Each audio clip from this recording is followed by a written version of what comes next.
आमदार आहेत, मतदारांची काय प्रतिक्रिया वाटते तुम्हाला? सध्या आपण सगळं प्रचाराला लागले. खरं म्हणजे मतदारांचं त्या ठिकाणी काही ठिकाणी गेल्यानंतर काही समस्यालाही आम्हाला सामोरं जावं लागतं आणि काही ठिकाणी मतदारांच्या चेहऱ्यावरचं समाधानसुद्धा आम्हाला त्या ठिकाणी बघावं लागतं की मतदारसुद्धा अतिशय आनंदानं आम्ही गेल्यानंतर त्या ठिकाणी सांगतात, दादा तिथं आम्ही चिखलातनं जात होतो, आत्तापर्यंत आम्ही सगळी मतं दिली, आता पहिल्यांदाच तुम्हाला मतं दिली आणि तुम्हाला मतं दिल्यानंतर तुम्ही लगेच आम्ही तुम्हाला सांगितल्या लगेच हा रस्ता दिला, काँक्रिटीकरण केलं. त्या एवढ्या ड्रेनेज अशी परिस्थिती होती की आम्हाला ड्रेनेजमधनं जावं लागायचं, पण बऱ्याचशा ठिकाणी ड्रेनेजच्या समस्यासुद्धा सोडवून आम्ही केलेल्या आहेत. काही ठिकाणी पाणी मिळत नव्हतं, त्या ठिकाणी पाणी देण्याची सुद्धा व्यवस्था केलेली आहे.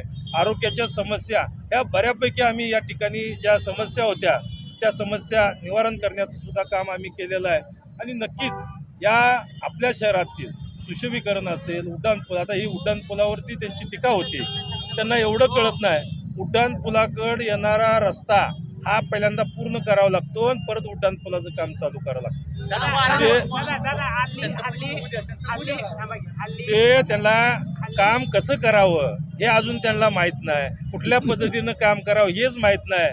नुसतं हे बोलबंची हे करून कुठं लोक मतं देत नसतात.